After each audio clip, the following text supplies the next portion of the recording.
Rasulullah SAW dilahirkan dari orang kafir. Dan beliau sebutkan titik beratnya adalah ayahmu dan ayahku berada di neraka. Allah Subhanahu wa Ta'ala berfirman di dalam Al-Quran sampai hati menyebut seperti itu. Assalamualaikum warahmatullahi wabarakatuh. Alhamdulillahirrabbilalamin. Assalatu wassalamu ala ashrafil anbiya'i wal mursalin Nabiyyina wa habibina Muhammadin wa ala alihi wa sahbihi ajma'in. Amma ba'd. Pernahkah kita mendengar satu ceramah dari satu ustadz atau satu golongan ustadz yang menyebutkan bahwa orang tua Nabi, kedua orang tua Nabi, yaitu ayahnya dan juga ibunya, berada di neraka, yang artinya Rasulullah SAW dilahirkan dari orang kafir. Dan ini memang nyata ada yang menyebutkan pendapat tersebut bersandarkan satu hadis yang diriwayatkan oleh Imam Muslim. Sebelum kita bahas, kita akan berikan buktinya terlebih dahulu. Yang saya akan berikan cuplikannya adalah Ustadz Khalid Basalamah.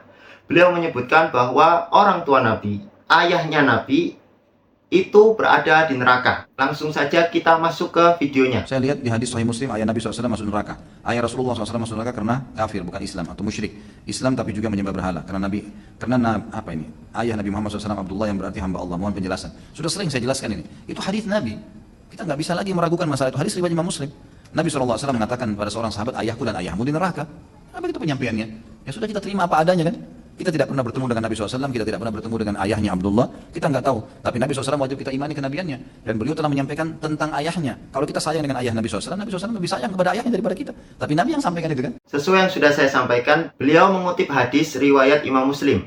Dan beliau sebutkan titik beratnya adalah ayahmu dan ayahku berada di neraka. Baik, kita buka Sahih Muslim.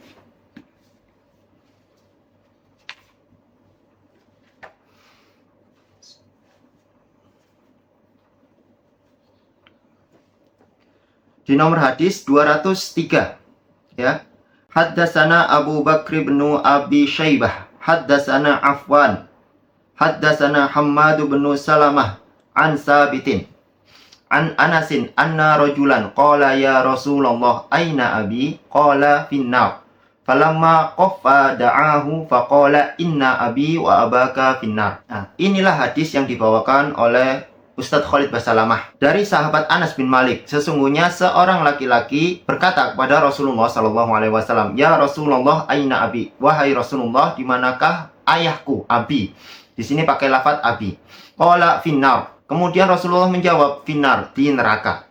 Falamma qaffa da'ahu faqala, ketika laki-laki itu berpaling meninggalkan Rasulullah SAW, da'ahu, Rasulullah kemudian memanggilnya. Faqala, kemudian beliau bersabda, inna abi wa abaka finnar, sesungguhnya abi atau ayahku yang disebutkan oleh Ustadz Khalid Basalamah, wa abaka, dan ayahmu finnar, di dalam neraka.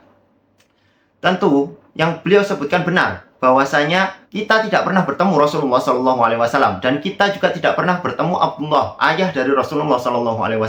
Maka dari itu kita cari penjelasannya dari ulama-ulama yang mensyarah hadis ini. Di sini kita akan bawakan syarah dari Imam An-Nawawi di dalam hadis tersebut. Redaksi lengkapnya silahkan dibaca sendiri. Yang kita titik beratkan adalah perkataan dari Rasulullah SAW, inna abi wa abaka finnar. Fokus ke tulisan yang merah, wa qala sallallahu alaihi wasallam, inna abi wa abaka finnari huwa min hasanil ishrati litasliyati bil ishtiraki fil musibah. Wa makna qaffa walla qaffahu munsorifan. Ini adalah syarah dari Imam An-Nawawi. Dan perkataan Rasulullah SAW, inna abi wa abaka finnari, dan perkataannya Rasulullah, sesungguhnya abi wa abaka finnari huwa min hasanil ishtiraki, itu adalah ungkapan saling memiliki atau SOP, atau bisa disebut solidaritas gitu ya, dan rasa empati. Litasliyati bi ishtiraki fil musibah, yang sama-sama terkena musibah seperti yang dialami oleh sahabatnya perihal dari ayahnya itu. Wa makna qaffa walla qaffahu munsorifan, ketika beliau sahabat Rasulullah berpaling untuk pergi. Jadi Imam An-Nawawi menyebutkan bahwa hadis ini mengisyaratkan Rasulullah SAW sedang menghibur sahabatnya, berempati, atau di kalangan bangsa Arab itu solidaritasnya tinggi, merasa saling memiliki satu sama lain. Pasti ada yang menyangkal bahwasanya lafadznya sudah jelas, abun. Abun artinya ayah. Itu kan sebatas pengertian kita. Itu kan sebatas terjemahan kita dari bahasa Arab ke bahasa Indonesia.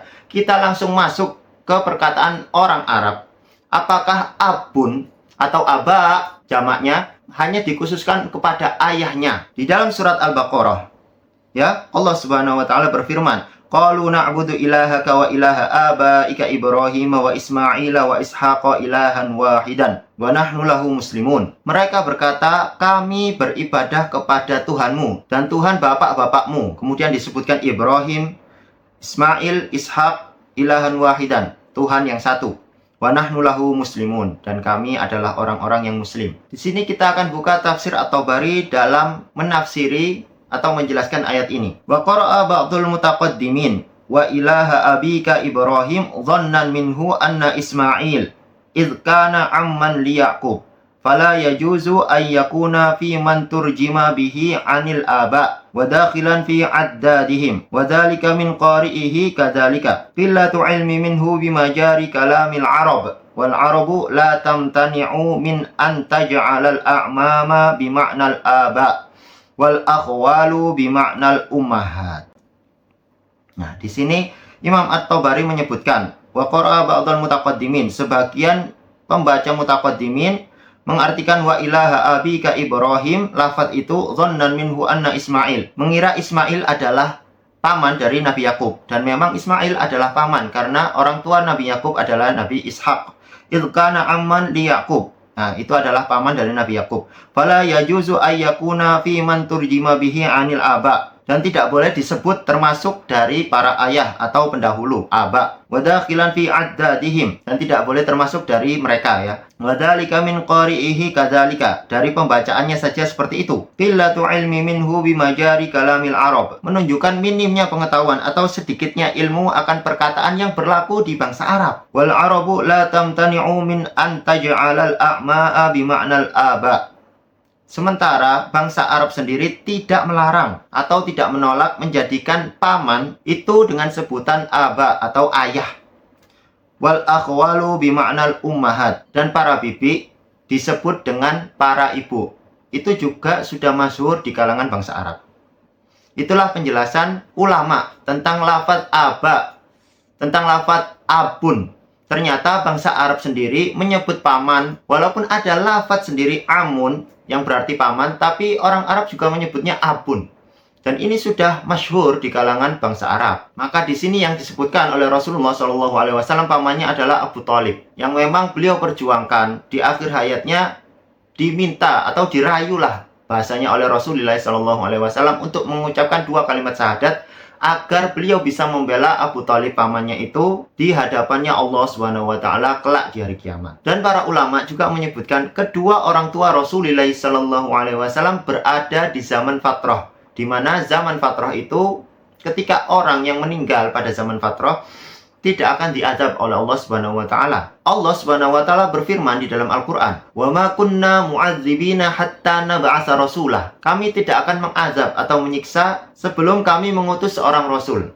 Nah, itu adalah hujah dari ulama yang menyebutkan bahwa orang tua Nabi SAW berada di zaman fatrah dan tidak akan disiksa atau diazab oleh Allah Subhanahu wa taala. Kemudian di dalam kitab Nurul Dzalam, syarah dari Aqidatul Awam yang ditulis oleh Syekh Muhammad Nawawi Al-Bantani, beliau juga menyebutkan bahwa kedua orang tua Nabi SAW itu tidak masuk neraka. Far'un qala al-Bajuriyyu fal haqqul ladzi nalqallahu alaihi anna abawaihi sallallahu alaihi wasallam najiyani ala annahu qila innahu ta'ala ahyahuma hatta amana bihi thumma amatahuma li hadisi warada fi dzalika wa huwa ma ruwiya an Urwah an Aisyata anna Rasulullah sallallahu alaihi wasallam sa'ala rabbahu ayyuhyiya lahu abawaihi fa ahyahuma fa amana bihi thumma amatahuma. Dan yang terakhir, nasihat kita berdasarkan firman Allah Subhanahu wa taala, "Walladzina yu'dzuna Rasulullahi lahum 'adzabun alim." Dan orang-orang yang menyakiti Rasulullah sallallahu alaihi wasallam, bagi mereka azab yang pedih. Ketika kita menyebutkan kedua orang tua Nabi sallallahu alaihi wasallam masuk ke dalam neraka